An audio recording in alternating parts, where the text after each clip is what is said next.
ये एक अगवा का मुकदमा है, एक रेप का मुकदमा है। आईजी सिंध साहब स्ट्रिक्टली डायरेक्शन देके काम करवा लें तो बेहतर है ना। मुझे तो ये लग रहा है कि हेल्थ सेक्रेटरी साहब भी कहीं लियारी के तो नहीं, इसीलिए वो प्रेफर कर रहे हैं लियारी को। क्यों माँ बाप को ख्वार करो जब इंसाफ ही नहीं देना, तो यार आपने पकड़ना ही नहीं। कोर्ट खुली हुई है इंसाफ के लिए, आप इंसाफ के लिए तकाजों को मद्देनजर रखते हुए इतना ही काम कर दो कि कम से कम एब्सकॉन्डिंग एक्यूज को ले आओ यार कटघरे में, ताकि कैफरे किरदार तक आ जाए। बिस्मिल्लाहिर्रहमानिर्रहीम, अस्सलाम वालेकुम। आप देख रहे हैं न्यूज़ 360। मैं हूं आपका मेज़बान शहरियार सिद्दीकी। नाज़रीन, आज बरोज़ हफ्ता 12 नवंबर कमसिन बच्ची के मुबैना अगवा केस रियासत बनाम ज़हीर अहमद और दीगर के हवाले से एडिशनल डिस्ट्रिक्ट एंड सेशन जज इलियास मेमन साहब की अदालत में फिर एक मरतबा समाअत हुई। केस के जितने भी मफरूर मुल्ज़िमान हैं उनको गिरफ़्तार करके रिपोर्ट जमा करवाने का कहा गया था अदालत की जानिब से, लेकिन इन्वेस्टिगेटिंग ऑफिसर सईद रिन साहब की जानिब से आज अदालत में फिर एक मरतबा यही कहा गया कि केस के जितने भी मफरूर मुल्ज़िमान हैं उनकी गिरफ़्तारियों के लिए छापे मारे गए, लेकिन कोई भी जो है वो गिरफ़्तारी अमल में नहीं आ सकी है। मुल्ज़िमान के ख़िलाफ़ नॉन अवेलेबल वारंट जमा करके केस की समाअत 29 तारीख तक मुलतवी कर दी गई है। 29 तारीख तक अब जो है वो जितने भी केस के मफरूर मुल्ज़िमान हैं उनको जो है वो गिरफ़्तार करके और अदालत में रिपोर्ट जमा करवाने का कहा गया है। इसी सब के हवाले से बात करने के लिए सीनियर एडवोकेट सैयद शाहज़ेब अब्बास साहब हमारे साथ मौजूद हैं, उनसे बात करेंगे आज की समाअत के हवाले से। अस्सलाम वालेकुम सर। वालेकुम अस्सलाम शहरियार साहब, एक बार फिर मौका देने का 360 का बहुत बहुत शुक्रिया। जैसा कि आज समाअत थी absconding accused Noor Baby and others, आज केस भी फिक्स था इलियास मेमन 7 ADJ ईस्ट के पास। तो रिपोर्ट जमा कराने का कहा था कि भाई आप जितने भी एब्सकॉन्डिंग एक्यूज़ हैं उनको अदालत में पेश करें, कहाँ हैं, किस हालत में हैं, ताकि हमें पता पड़े कि ये केस आगे क्या सूरत हाल इख्तियार करने वाला है। वो एज़ यूजुअल जो मैं पिछली डेट पे भी यही कह रहा था कि पुलिस वालों ने इस्तदा की, हमने टीमें भेजी हुई हैं और छापे मार रहे हैं, तो आज भी उन्होंने यही मौक़िफ़ इख्तियार किया कि हमने टीमें निकाल रखी हैं, छापे मार रखे हैं, अब तक मुल्ज़िमान का कोई सुराग नहीं मिला। वही एज़ यूजुअल वही फॉर्मल बातें थी आईजी सिंध के DSP साहब की। तो कहने का मकसद ये है कि भाई आप प्रॉपर वे में क्यों नहीं काम कर रहे। सबको भी पता है कि इस वक्त एक्यूज़ इस वक्त कहाँ हैं। कानून से बालातर कोई नहीं है, कानून को भी पता है कि एक्यूज़ इस वक्त क्या शेल्टर ले रहे हैं, क्या नहीं रहे। सिर्फ एक डिले टेस्टिक्स हो रही है क्योंकि ये कमसिन बच्ची का मैटर है, साफ शफाफ इसकी इंक्वायरी होनी चाहिए। और जितने भी एब्सकॉन्डिंग है, अब नॉन अवेलेबल वारंट आ गए, इंशाल्लाह आप देखिएगा 29 तारीख को जो है ये सारे एक्यूज पर्सन ऑनरेबल कोर्ट में आ जाएंगे। अभी अवेलेबल थे, अब नॉन अवेलेबल है, अब सब आ जाएंगे। और इंशाल्लाह अब वो दिन दूर नहीं जब ये मुल्ज़िमान जितने भी हैं अपने कैफर किरदार तक पहुँचेंगे और जेल की सलाखों के पीछे होंगे। अब इसमें ये चाहिए कि आईजी सिंध साहब स्ट्रिक्टली डायरेक्ट करें अपने एडिशनल करें अपने DSP को, फिर वहाँ से मुतलका थाने जो भी हैं, चाहे वो पंजाब में है या सिंध में पनाह गुज़ीर हैं एब्सकॉन्डिंग एक्यूज़, कहीं से भी ढूंढ के लाएं। तो इनके लिए कोई कानून से बालातर कोई नहीं है। मैं बार बार कह रहा हूँ CPLC से इनको ट्रैकिंग पे नंबर्स को लगाएं।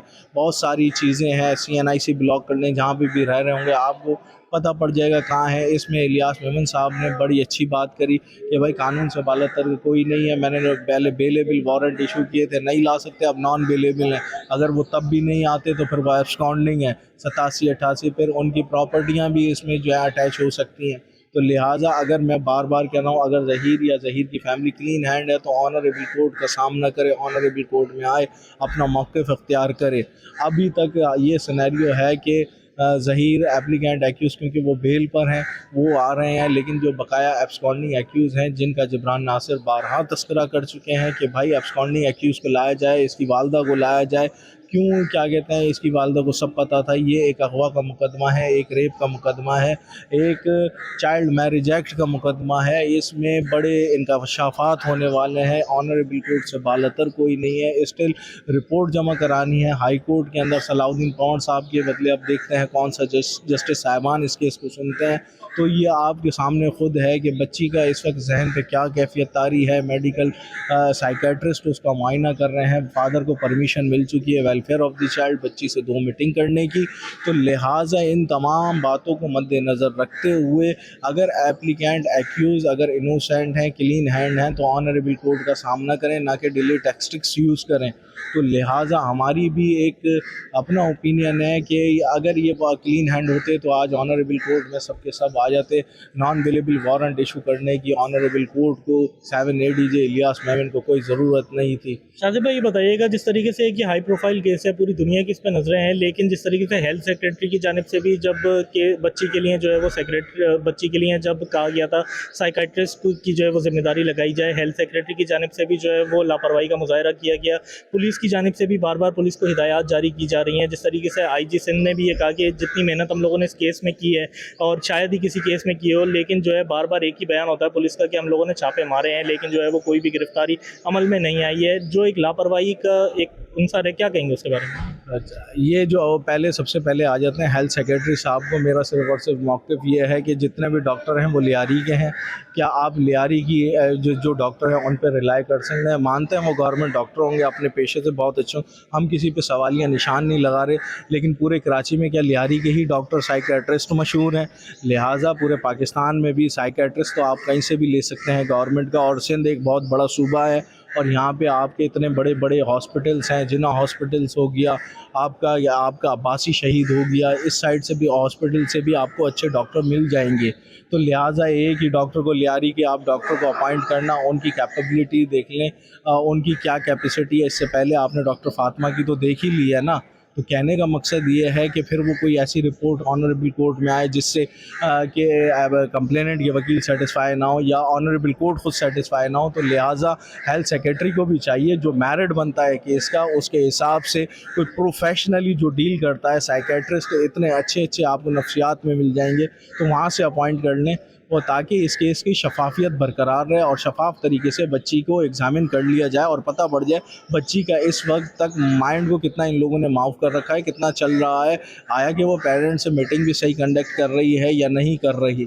तो मेरा कहने का मकसद ये है कि लियारी चाकीवाड़ा के जो ये आप डॉक्टर अपॉइंट कर रहे हैं, पूरा सिंध है भाई, सिंध के अंदर अच्छे अच्छे डॉक्टर मौजूद हैं। और पैर मारो तो यहाँ पे तो वो है, सरखेज़ ज़मीन है कराची की, कि अच्छे से अच्छे एक से बढ़कर एक डॉक्टर यहाँ पे, सर्जन, पैरामेडिकल बहुत अच्छे मिल जाएंगे। थोड़ा सा लियारी से हट के सोच लें तो बेहतर है। हेल्थ सेक्रेटरी साहब, मुझे तो ये लग रहा है कि हेल्थ सेक्रेटरी साहब भी कहीं लियारी के तो नहीं, इसलिए वो प्रेफर कर रहे हैं लियारी को। और दूसरी बात रही IG सिंध साहब की कि जगह जगह छापे मारे तो हैं, लेकिन रिपोर्ट में क्या पेश कर रहे हैं क्या नहीं पेश कर रहे हैं, वही एज़ यूजुअल एक बयान है। अगर छापे मारे हैं तो भाई वो क्या वहाँ ताले लगे हुए मिले आपको? अड़ोस पड़ोस से आपने पूछा, अड़ोस पड़ोस ने क्या कहा क्या नहीं कहा? ये वो बातें हैं जिनको कोर्ट ने एग्जामिन करना है, कोर्ट ने ही इस पे जवाब लेने हैं।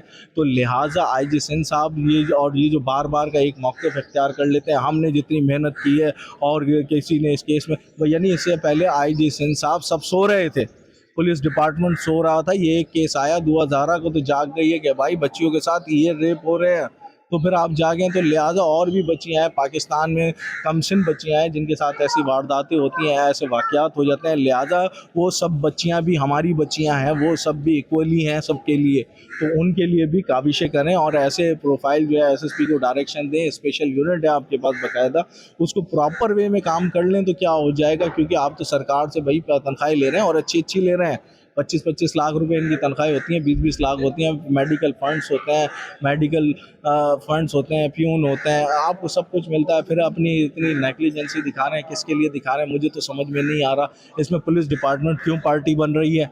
लिहाजा उन्हें भी पार्टी नहीं बनना चाहिए कि इसकी शफाफियत को मद्देनज़र रखते हुए ऑनरेबल कोर्ट के अंदर इलियास मेमन के सामने, कानून के सामने इन सब को जो है एब्सकॉन्डिंग एक्यूज को पेश करें और 15 दिन के अंदर अंदर इंशाल्लाह report honourable court high court में आ जाएगी, वो भी दूध का दूध हो जाएगा, पानी का पानी हो जाएगा। और तीसरी बात मैं आपको बता दूं कि इस वक्त नॉन अवेलेबल वारंट इशू होने का मकसद ये है कि ज़हीर और इसकी तमाम अहलकार इस वक्त क्लीन हैंड ऑनरेबल कोर्ट में नहीं है। ऑनरेबल कोर्ट बार बार कह रही है आप अगर इनोसेंट हैं या क्लीन हैंड हैं तो कोर्ट में आए, लेकिन बदकिस्मती कानून की कह लें या हमारी कह लें कि कोई काम करने के लिए तैयार नहीं है, जिसकी वजह से आराई फैमिली जो है इस वक्त मेहदी अली काज़मी साहब फ्रस्ट्रेशन में और जहनीत पे जो कैफियत उनकी तारी है अपनी बच्ची के लेके और फिर कोर्टों को लेके, तो वो बेहतर जान सकते हैं, ये उनकी पर्सनल लाइफ है, उसके बारे में हम कुछ नहीं कह सकते। लेकिन यह है कि पाकिस्तान में देर आए दुरुस्त आए, इंसाफ हर किसी को मिलता है, कानून से बाहर कोई नहीं है,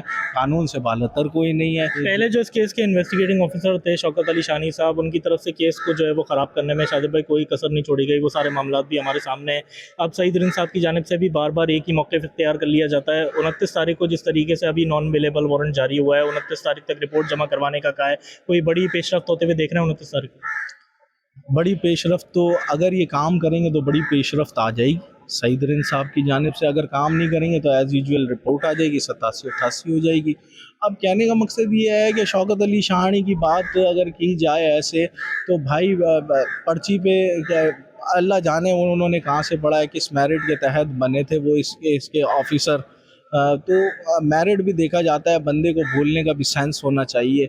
अब वो एक सोशल मीडिया की एंकर हैं मैडम बुशरा, उनके साथ किस तरीके से बदतमीज़ी हुई यहाँ पे, लाहौर की हैं वो, बेसिकली हमारी गेस्ट थी, हमारी मेहमान थी, हमारी बहन है, वो एक अच्छी रिपोर्टर थी, आपने उसको ऐसे धक्के मार दिए। तो आप उनकी कैपेबिलिटी देख लें, उनका माइंड क्या है। और रही बात ये कि अब हम बड़ी डेवलपमेंट तो तभी देख सकते हैं जब ये सच्चे तरीके से काम करेंगे। काम जब तक सच्चे तरीके से नहीं होगा तो फिर हम ये केस ये जूं का त्यों ही रहेगा, वही हो जाएगा, 87-88 हो जाएगी, अटैचमेंट हो जाएगी, एनआईसी ब्लॉक हो जाएगी।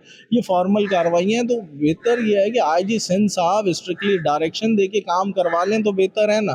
क्यों इतना डिले कर रहे हैं? बच्ची भी फ्रस्ट्रेशन में, दारुल अमान में, फिर ऑनरेबल कोर्ट फिर एक ही डिसीजन दे, वेलफेयर ऑफ चाइल्ड, बच्ची की जो कस्टडी है माँ बाप के हवाले कर दें। क्यों माँ बाप को ख्वार कर रहे हो? जब इंसाफ ही नहीं देना तो यार आपने पकड़ना ही नहीं। कोर्ट खुली हुई है इंसाफ के लिए, आप इंसाफ के लिए तकाज़ों को मद्देनज़र रखते हुए इतना ही काम कर दो कि कम से कम एब्सकॉन्डिंग एक्यूज़ को ले आओ यार कटघरे में, ताकि कैफरे किरदार तक आ जाए। मेरी सिर्फ और सिर्फ इल्तिजा है ये कि फेयर मेरिट पे काम कर लें, वही काफ़ी है। बहुत शुक्रिया। सैयद शाज़िब अब्बास सीनियर एडवोकेट हमारे साथ मौजूद थे। नाज़रीन, 29 तारीख तक अब हम आपको बताते चलें केस की कार्रवाई जो है वो मुलतवी कर दी गई है। 29 तारीख तक फिर एक मरतबा अदालत लगेगी, जिसके बाद जो है वो ये पता चलेगा कि इस केस में जो है वो क्या अहम पेशरफ्त आ सकती है। आज जो है वो जस्टिस इलियास मेमन साहब की जानिब से नॉन अवेलेबल वारंट जारी किए गए हैं। जितने भी मफरूर मुल्ज़िमान हैं उनके खिलाफ 29 तारीख तक केस की समाअत मुलतवी कर दी गई है। अब 29 तारीख को देखना है कि क्या अहम पेशरफ्त होती है। वक्तन फ़वक्तन इस केस के हवाले से जो भी अहम इत्तलात होंगी हम अपने चैनल न्यूज़ 360 के प्लेटफॉर्म से आपको आगाह करते रहेंगे। इस केस की तमाम तर तफसीलात जानने के लिए, मज़ीद अहम खबरों से बाखबर रहने के लिए हमारे चैनल न्यूज़ 360 के साथ जुड़े रहिए। इसी के साथ अपने मेज़बान शहरियार सिद्दीकी को दीजिए इजाज़त। अपना बहुत ख्याल रखिए। अल्लाह हाफ़िज़।